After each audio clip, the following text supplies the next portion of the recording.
Alrighty, here we go. 3, 2, 1. Boom, and welcome to the Big Honker Podcast, brought to you by Dirty Duck Coffee. If your coffee sucks, it's not the duck. I am Jeff Stanfield with the world-famous Andy Shaver. How are you doing today, Andy? You made that coffee too hot. I didn't make the coffee hot. Ooh, Anyways, it just burned the shit out of my lip. Moose made it. It's bad. It's good coffee. It's good coffee, but it's piping ass hot right now. It's that new coffee maker Tony bought. I guess so. Tony and fucking coffee makers, too. He's a foo-foo kind of guy, so... Why can't you just buy a freaking coffee maker that we can make? That is a regular No, coffee it's not. maker. I've got Everything's always a pain in the ass with him. Yeah. Oh, he's a lot of drama. I'm not going to disagree with you there. On the phone with us, or not on the phone, well, on Skype with us today, a young man that looks awful nervous by looking at him right now. He's ready to go. From the University of Wisconsin at River Falls, Mr. Chance Wadsworth. Chance, how are you doing? Pretty good. How are you? Did I fuck that up any? No. Oh, damn, no, you actually one of the first ones to get that right first time. It's pretty good. That's a rarity here. He's known for screwing up his introductions. Now, I'm going to ask a question. It'd be like Chance, River Falls from Wadsworth College. Like, it's all, he jumbles it all up half the time. Where is the University of Wisconsin, River Falls at? Is it in Thief River? And it's in west central Wisconsin. It's right next to the Twin Cities. It's just across the border from Twin Cities, Minnesota. How far away from Twin Cities are you? 45 minutes. Ugh. Yeah. It's too close to the fucking Muslim Mecca of Minnesota right there then. Yeah, it's pretty close there. It's not. I don't like it because then we get a lot of people from the cities coming out and educating birds and stuff like that. That's pretty country you live in. So you're 22 years old, is that right? That's correct. So what do you plan on doing with your life? Well, I plan on finishing up my degree here and then hopefully get a job at a nuclear power plant pretty close by, make that into my career. But I love waterfowl hunting, and I want to keep guiding on the side and keep competition calling, and just keep learning and keep meeting new people through this industry. You recently won a calling contest. Which one did you win? I won the Wisconsin State Goose. Wisconsin State Goose. How many people were in it? There was 9. Mason Tate, I believe, was one of them. I think he's with Fowl House. He guides with Fowl House. And then there was, I don't know the other guy's name. Was the first time I ever met him. Did you beat the shit out of him? Like, wasn't even close, or what was? Do you know what the final tally was? So he was actually beating me by like 10 points, I believe, and then in the final round, I had a 14-point swing. What did he do? Did he stick his call or what? I don't know. I really honestly don't know. I do know that at the end, the intercom system for the place that we were at came on right when I was in my mid sequence or routine, and I played through the whole thing. That kind of sucked. So hold on. So you're in the middle of your routine. Somebody comes on the loudspeaker and like, hey, we got chili dogs on sale, 50 cents a dozen, and you had to just go right through that. Yeah. It was unfortunate, but luckily I didn't get too thrown off by it. It definitely shook me up a little bit, but fortunately it was right in like a low spot of my routine, so that way it wasn't too distracting. I could kind of regather myself. Now was this in the midst? Was this the round that you made your 14-point deficit? Is this when you overcame that? No, this was one before that. One before that. Yeah. Maybe that's what put you in the 14-point deficit. That PA system coming on. Maybe. Yeah, hopefully, I don't know. Kind of sucked. I wish I would have, I don't know, I wish they would have been a little bit more coordinated, but stuff happens. I don't know how the hell do you make up 14 points in the last round? That's crazy to me. I don't know either. At the end of the thing, we actually, the judges and a couple of the callers were like looking at it and was like, what's going on here? Like, I think we miscalculated the numbers. They did it on a laptop, and they thought the Excel thing messed up. But we, 3 of us sat down, and we crunched the numbers with style, calculator and paper, pen and pencil. Because isn't it – so the first round, it's on a scale of 70 to 80, right? Yep. Second round's 80 to 90. Correct. And the last round's 90 to 100. Well, there's Right. only 2 rounds. How are you down 14 points in 2 rounds? 7 and 1 and 8th other. Yeah. And then he'd have to shit. So you'd have to blow A perfect last round. You'd have to blow a 99 in the last round, and he'd have to blow a 91. No, you still would be. No, There's still no, not no, enough no. points. It was a 10-point deficit, not a 14-point deficit. So you had to blow 100. He had to blow a 90 for a tie, then, right? Yeah, he was the lowest on the last round. And he blew a 90. Yeah, You blew 100. That a 99. yeah, you can't blow. You 100. still You can would, only you still, blew a 90. Then he still would have been ahead by 1, wouldn't he have? yes. I don't know. I can't remember the exact numbers but that happened, but we recrunched the numbers and the math. Maybe it wasn't a 10-point. I can't remember. Maybe it was like an 8 or something. Still, it's a hell of a comeback. Congratulations. Yeah, I don't. That's seems odd to me. Let me ask you the personal question. How much money did you win? It was a $500 gift card to Sherpers, Have you small town store Oh, okay. gift card. you gonna go blow at Dive Bomb next year at Squad Fest? Yeah. I definitely want to. It's definitely something I'm gonna try for. I did actually this year as well. I was in the novice division. There was like 23 callers in that one. Yeah, we were there. It was a hot son bitch. Phew. I can't believe no one passed out. It was I think I did twice. Whoa. There was some people that passed out. I think It wasn't from the heat, though. I think Chance Bass passed out from the alcohol. oh. There was a fella sleeping right in front of the porta potties. That's right. I forgot about We that. got our Logan Pyatt, the great Logan Pyatt from the Looking Glass Duck Club podcast. He laid down there with them and struck a pose, and we got a pretty cool picture. Oh, speaking of them, lots of prayers for Rebel's family. Rebel's brother passed away. I heard that. Sad deal. Yeah, it's a bad deal. But it's so are you guys y'all back to like full force up there in Wisconsin? Like no restrictions, no mask? What's the policy on campus where you are? Campus, you gotta have masks regardless of your vaccination. Vaccination. But otherwise, like grocery stores, movie theaters, and stuff like that, you can go in. They just have signs that says recommend getting vaccinated and stuff like that. It's definitely nothing like what it was, but it's definitely not where I want it to be. Right. Yeah, I saw today the CDC has come out and said that these football games are not super spreader events. For some weird reason, you can pack 100,000 students in a small ass stadium. They can be blowing beer breath all over one another. But that's not a super spreader. But if you go to a church or a restaurant or a supermarket, well, those are super spreaders. So stay away. It's interesting times that we're living in, Jeff. Doesn't make sense. No, it's absolutely ridiculous. I mean, let's call it what it is. It's a bad deal. It's going around, and it's going to continue to go around. But you can't let 100,000 people do one thing together, then complain if 15 people get together somewhere else. Yeah.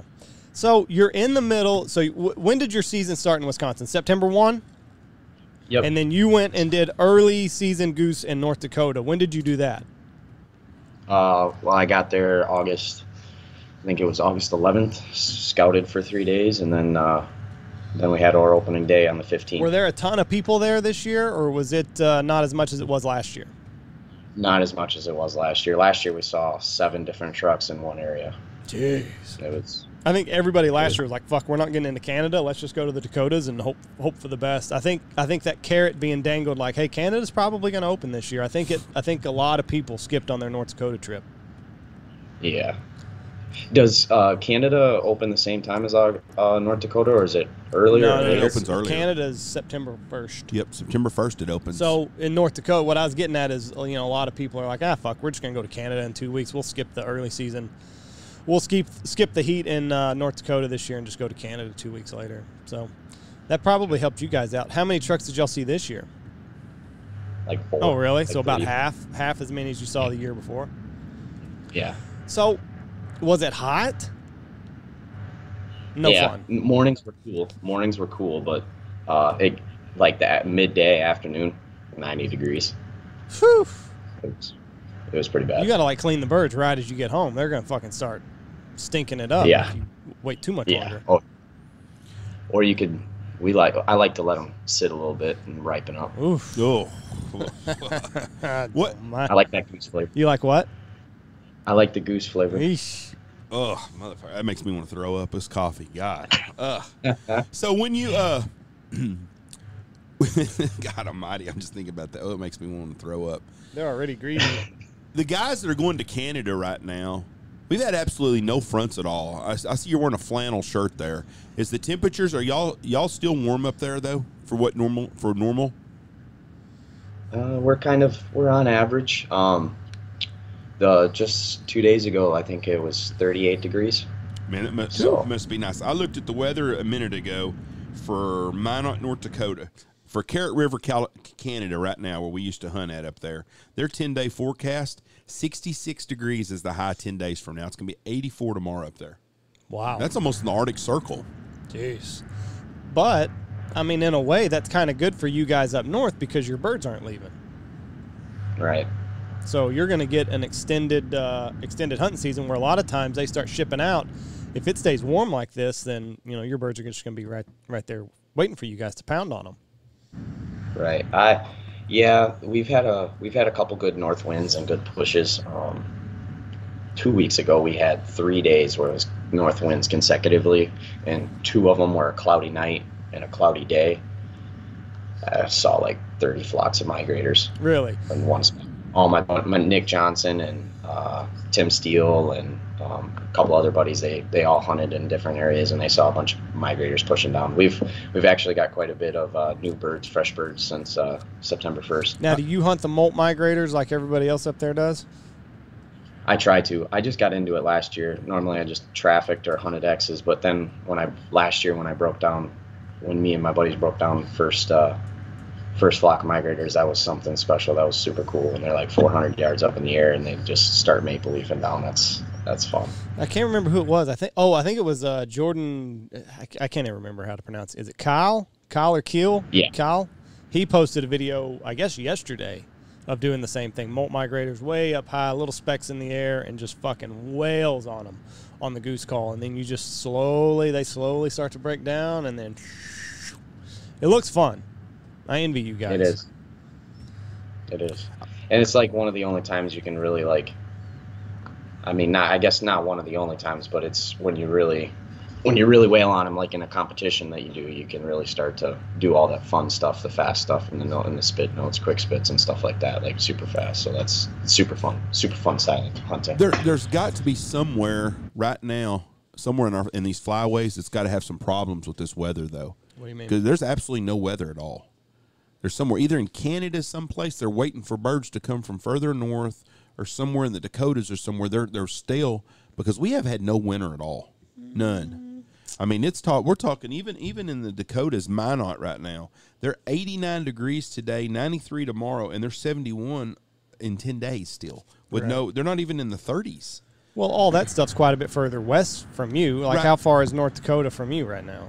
It's 300 or 400 miles. 3 or 4 hours, 5 hours? I mean, it's... But I'm just saying, we're due for a big front. Right. Somebody somewhere's got to be sitting, waiting, needing to push the birds. Because normally by now you've had some cold weather. Y'all have had snow before by now, haven't y'all? Some years.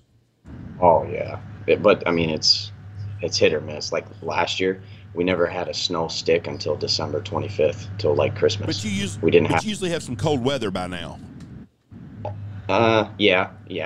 I've seen it where it's 50 degrees right now, and it stays that way. But I've also seen it where last year we didn't have snow until we didn't have snow sticking until December, and like middle of December. It's kind of all around right now, and it's kind of weird. One of my favorite guests that we've had on here, and I can't remember his name. I'm horrible with names because we've talked to so many people. He's a good guest. Good favorite. Was a gentleman that hunted the Mississippi River up there in the boats, and they stayed all night on the boats. Have you ever done that kind of hunting up there? Yeah. I sleep in my truck fields. Back in high school when I hunted the river primarily, I've done that a couple times, camped out on the bank. Do you like doing that, or you don't do that anymore? I wouldn't do it in a boat, no. I'd sleep in my truck because you can be heated, but in a boat, you got to, like, just deal with the temperatures, and that sucks. So are you just doing it just because you got to keep somebody else from hunting the spot you want to hunt? Pretty much, yep. That'd be awesome, though. I think that would be so cool to do that one time. Go do it here. We got boats. There ain't cold weather. There ain't no fucking reason to. Well, it's not the Mississippi. You could do it. That's not the Mississippi River. I think that would be awesome. It's the Brazos River. Yeah, well, ankle deep water does not sound like much fun. Well, neither does fucking sleeping out on the Mississippi, apparently. How'd you get into waterfowl hunting? I've been hunting ever since I was a kid. Like, my dad took me out trapping back when I lived in Ohio all the time. Shot my first deer when I was 6. But when I got into waterfowl hunting, I think I was in 8th grade, and I was riding on the school bus, and I happened to look out the window of the school bus driving after I got picked up, and I saw about 200 to 300 ducks piling into my neighbor's farm pond. And I was like, ooh, I want to do that. And that coming weekend was youth duck opener. So when I got home, I drove my little 100cc dirt bike over to the neighbor's farm, and I asked, hey, can I hunt your back pond? I saw some ducks going in there, and they said, yeah, go ahead.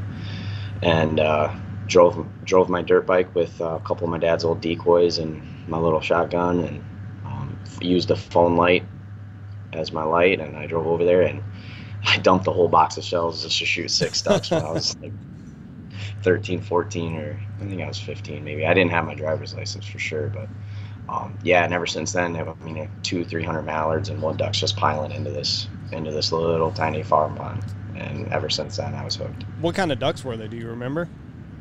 Yeah, I shot a few mallards and then a couple wood ducks.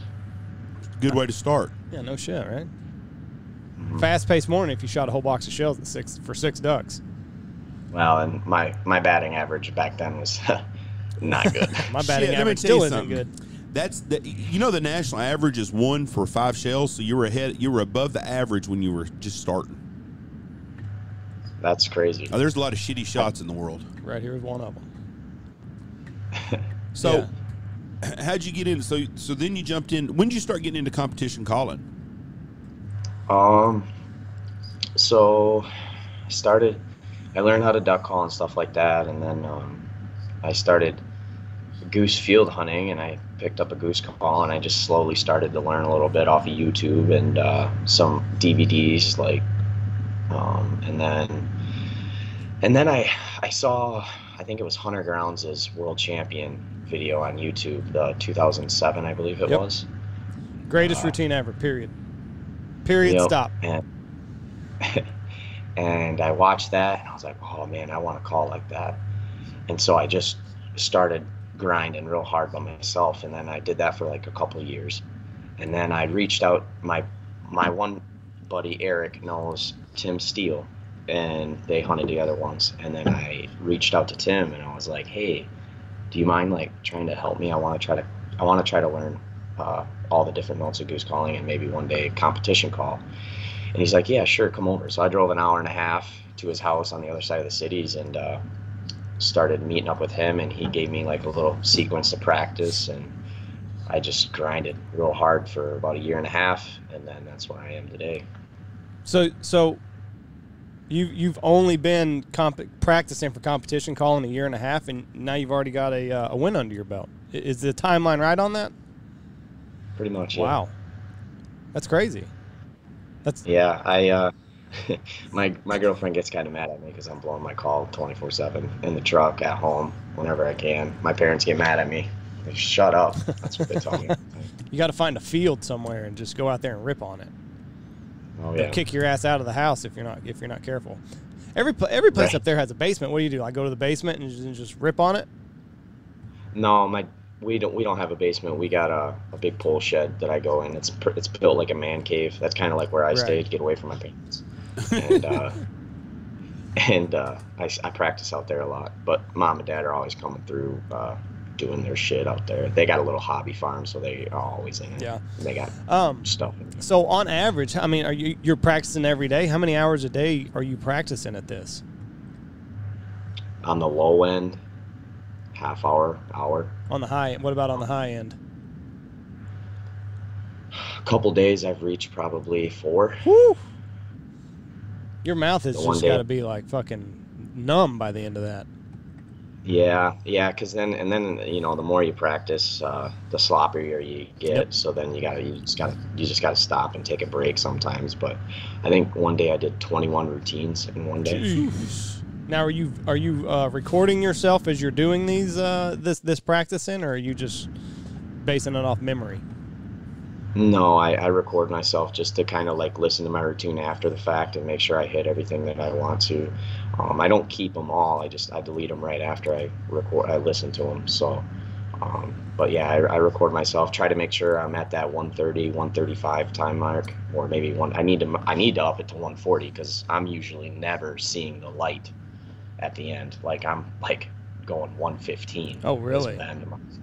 Yeah, I don't know why people do drugs. I have no idea. The first time I was up on stage, I blacked out. Like, it was just such a rush. It was crazy. I get super nervous.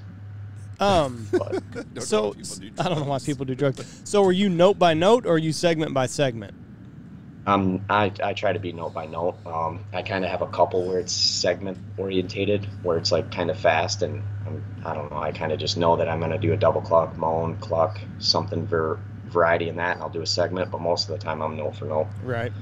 See, there's drawbacks and then there's perks to everything. Like if you're segment by segment, if you don't hit it perfectly, you can, you're just like, okay, well, I'm in the comeback segment, so I can just do some of that shit. But if you're note by note and you've got it dialed in, it doesn't matter what happens. You know right where you are and you know what's coming next. So I don't know. I don't know what, hell, you've already got a win under your belt, so you're doing something right. Yeah, I got a long road to go, though. I have a lot of stuff that I got to work on. So what do you think about, okay, so you know Trevor Shanahan? I do. He said... Well, I don't know. I've never met him personally. Well, it's a treasure to know him in person. Yeah. He says he doesn't practice for these contests. What do you think? Well, I mean, I don't know. Tim Steele, like, he didn't practice for, a year when I met him, and he can just rip. I mean, yeah, your lung capacity might go down, whatever, but I don't know. When you're Trevor Shanahan and you've won worlds and you've done the time and you've practiced that amount, I mean, it's like riding a bicycle. Muscle memory, I guess. Muscle memory. Right. I guess the only thing maybe that I would say that he might come down on would be the fact of power. I don't know.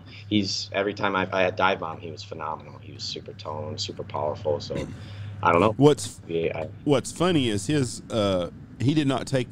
Absolutely reminded me of Joe Namath must have been like when he's playing pro football. Leave the bar at 5 o'clock in the fucking morning, be on the fucking football field at noon, slept 3 hours, and is on point. The fucker was just boom right there.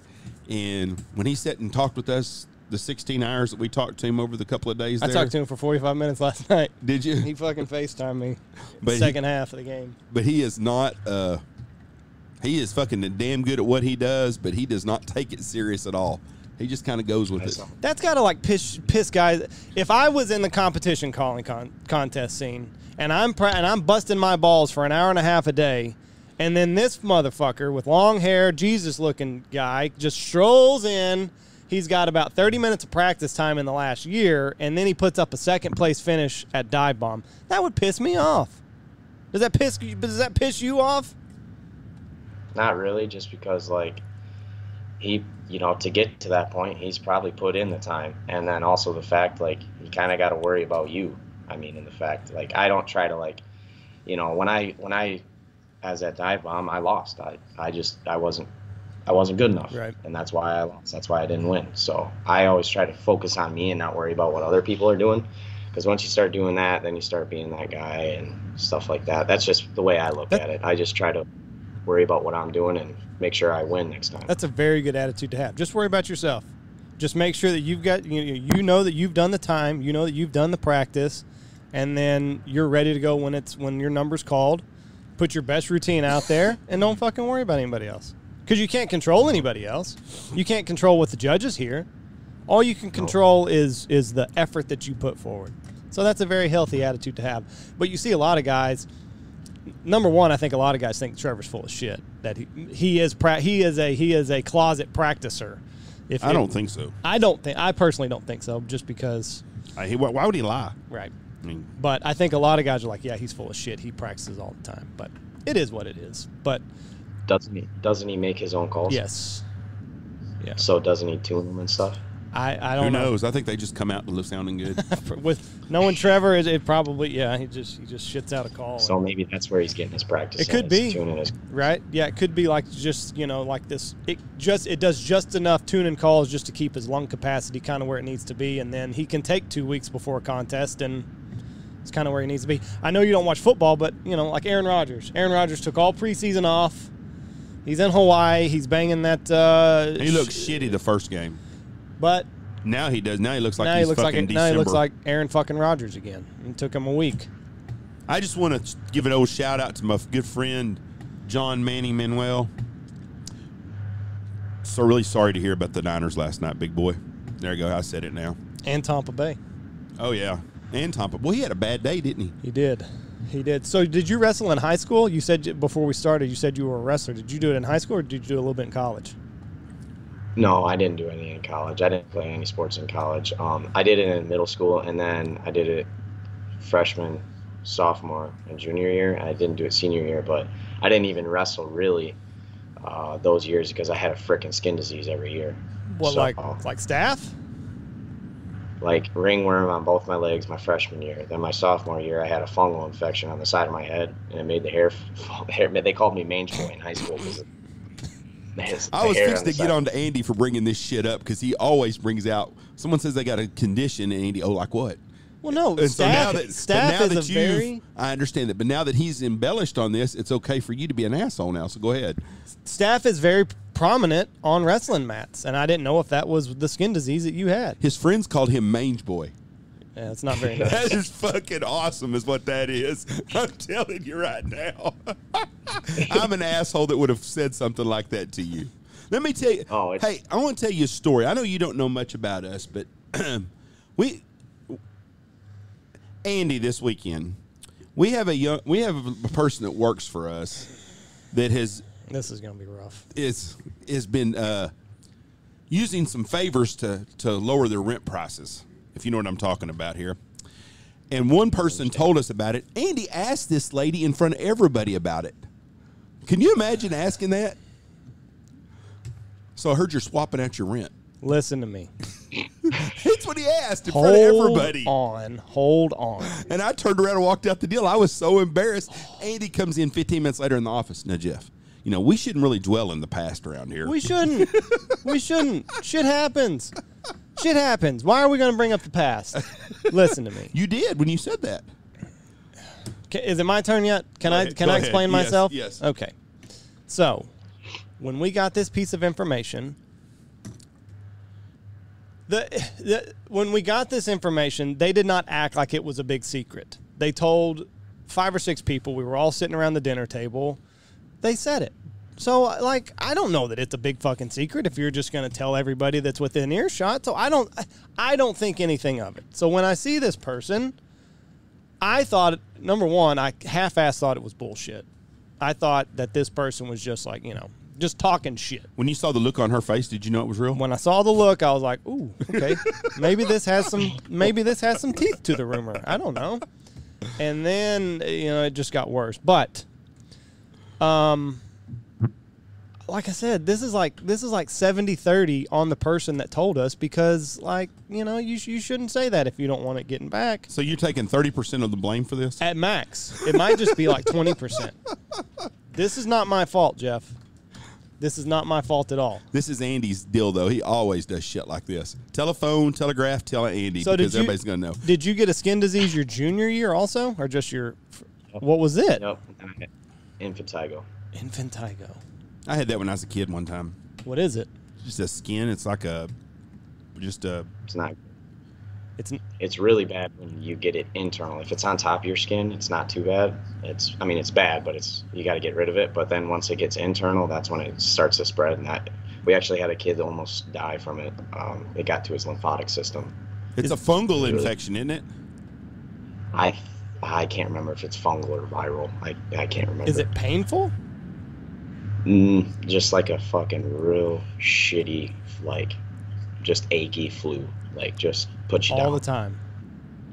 Yeah. Oh, that's terrible. Now, did you get these diseases from the wrestling mat, or you just somehow came in contact with it? No, it was most likely from wrestling. I showered every day. I even bought cream that it's like an antifungal, antibacterial, and you rub it on yourself before you go to practice. Right. Makes you slip, so it's kind of nice. Then people can't grab a hold of you real well. But it's supposed to kill everything that touches you, and I still got shit. So I get sick real bad, real easy. I didn't know this about wrestling. So not only do I need to look out for that motherfucker that's got the cauliflower ears, there's a good chance that some bitch is going to give me some kind of fucking infantigo and shit if he's fucking whipping my ass too. He's carrying something. There's a standard bacteria that lives on humans on top of your skin, and it's pretty nasty stuff if you get it inside of a cut or something. Yeah, I mean, you've got, like, the mats have to be bleached ever so often. Like, wrestling mats are fucking gross. So like jiu-jitsu mats, I mean, all it is just human fluid, basically, of some sort. Sweat, blood, hopefully not much semen, but, you know, like. This is shit from today's world, though. This is 2000 shit. We had the same fucking mats at Wichita Falls High School from the 1950s till the 1990s. No, and nobody ever. No, I'm just saying, nobody got fucking sick and shit. This is all new shit. Yes, I will disagree with you wholeheartedly. There's so many wrestlers from back in the day that fucking battled staph infection and just nasty shit. This is not new, Jeff. You hear about it more today than you did back then, Well, though. you hear about everything more today. But yeah, if you're at a place where there's a lot of semen on the mat, if you put the blue light and there's semen, like, I'd find a different dojo. Yeah, that's not. That's not the place that you want the guy to have you in a rear mount. Oh, he's got a boner. Yeah. I wish we had wrestling here, though. We didn't have wrestling in high school here. I like that. I like that sport. So it teaches you a lot as a kid. So you're blowing a grounds call? No, molt gear. You're blowing a molt gear call. Is that a grounds hat you're wearing, though? What is it? No. It's Beers, Bros, and Bows. Oh, looks like a grounds goose. That's why I thought it was. That kind of does. Yeah, I see what you're talking about. See, Jeff watches it on the big screen, and then, like, I look at you here, so, like, he sees shit that I don't see until I look up. Are you at your apartment or are you at your parents' house? That's a back. I just picked one of those background filters as Skype does. Yeah. I don't know how to. Oh, I didn't know they did that and shit. Like, you got all them flowers and shit behind you and stuff. I was like, no, kids into plants and stuff. Yeah, no shit. So, are you going out this? Have you got a spot scouted out for this weekend? No, I usually don't like to scout unless it's like maximum far out 3 days, and then I start watching them, 2 days before and then the day before and then kind of thing. I'm not going out Saturday. I got a race I got to watch. My girlfriend's running a marathon, or not a marathon, track meet in the cities. And then Sunday we're going out. Hold on. What does she run? I think right now it's a cross country race, so it's going to be like a 6K or a 5K. And you're going to go watch this? Yeah. So you're going there for support is what you're telling us. Because there can't be very much fucking excitement watching a fucking marathon type race. Right. Okay. Yeah, you get to see him like 3 times through the whole race. It's like 10 seconds. So you do not want to be missed that spot when she comes by and you're like getting a beer with your buddies and you miss her. That's correct, yeah. Or I'll be in trouble. How long have you been dating this young lady? I've been dating her, I think. Oh, you've done fucked up already. She won't listen to this. You're good. She wouldn't know either. She's pretty cool like that. She wouldn't know either. It's like 2.5 years, I think. Oh, so we're talking, this could be a wife type deal even. Oh, absolutely. She comes hunting with me all the time. That's not good. She sets spreads and stuff like that for us. Man, you got to have a hobby that you're not involved with your wife.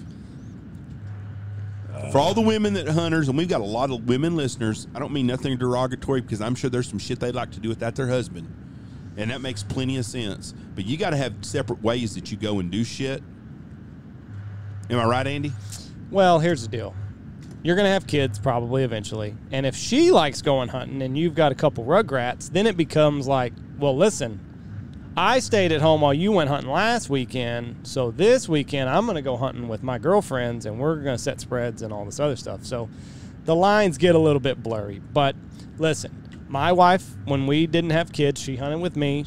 She went twice a year, maybe once a year. She didn't like it, though. She went just for you. She went just for me. But, you know, some boundaries are nice, but listen, y'all are young. Y'all will figure that shit out. Like, just go hunting with each other. Share some memories. And then, like, you can, you can do the, whenever you do propose to her, like, you can put, like, the ring on a goose leg, and, like, dog can bring it back, and then, you can pop the question that way. You're good to go. I know a lot of friends of mine that have been in that situation, and then after they've been married for 10 years, like, fuck, I can't go nowhere without my wife. Well, fuck. You took her golfing every time you went golfing. You took her out with the guys every time, and then you take her hunting, and then all of a sudden you don't want her to go with you no more. That's kind of hard to tell them. You've got this. Yeah. You've got this. You seem like a man that, controls his woman. You're good to go. So she does this in college? She's a track team in college? She was. She just graduated. So she's doing this for fun. Unattached now, yeah. She's now assistant coaching the college. But now she runs unattached at like public events and stuff like that. Right. So you've married a woman that has a college degree and a job? I'm fucking jealous right there, buddy. My wife's got 2 college degrees, and she works out here, and she's going to listen to this, and we need her out here. She's a huge asset, but can you imagine your wife bringing in about $200,000 a year? And well, that would be nice. Hopefully going to be a stay-at-home dad. That's what. If my wife made $200,000 a year, I would, be sitting right here doing this, but I would have never got to this point. I would have retired a long time ago. Right.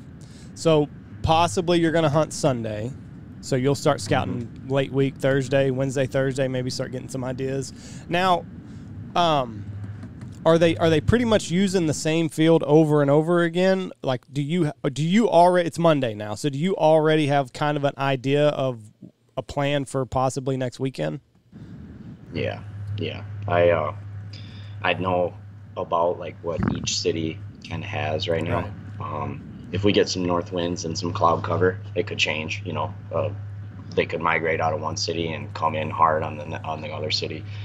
But I generally kind of have an idea of what feeds are. I know where the feeds that no one is allowed to hunt that you could possibly traffic.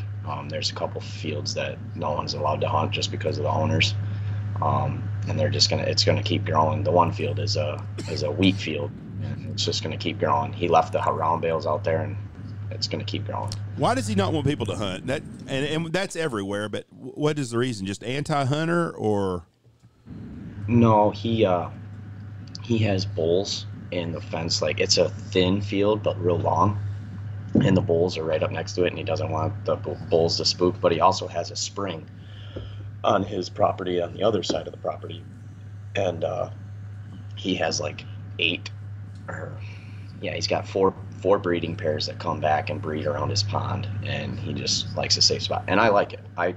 It's not a big deal to me because you need those spots. And I agree. You need places where people don't hunt or can't hunt, because if you have people blowing, because you're gonna, everywhere you go, in my personal opinion, you're gonna have people that hunt the roost and blow the birds out, and then they're gonna migrate, and then you can't hunt them again in the fields or even on a loaf. But I personally, I like having places that you're not allowed to hunt, because it gives the birds a safe spot. We need that all over the whole country. Needs areas just like you're talking about, places that nobody can hunt, and I agree 100%. Don't you, Andy? Well, and I think that's the reason. Excuse me. That's the reason why I think ducks are.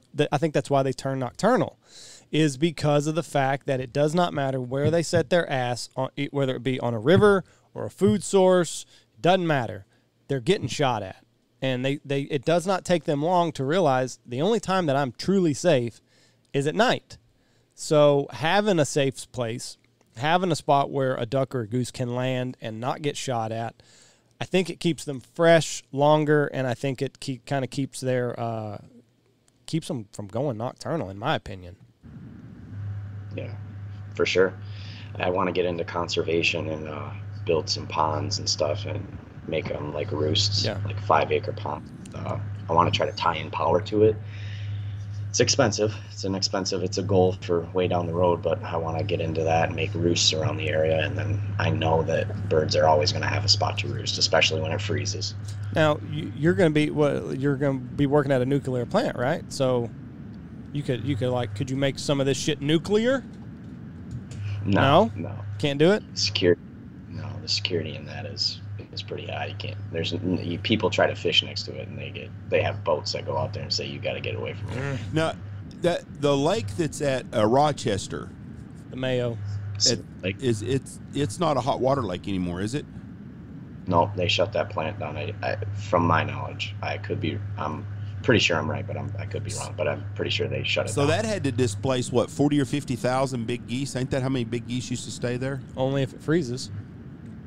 Yeah, I think Scott Trining said that was like an average. What it was like 40 to 80.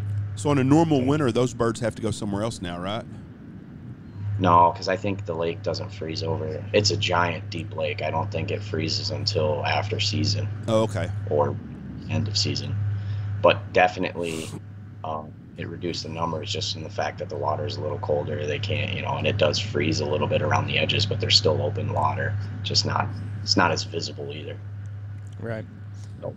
Open water. I don't know. Well, man, we're gonna get off of here. I've got a COVID test I got to take. Andy's fixing to go on vacation, so he's got to get his nose swapped. Have you done the COVID test yet? Yeah, twice. Is it bad? It makes me like my eyes water, and they shove it all the way up in here.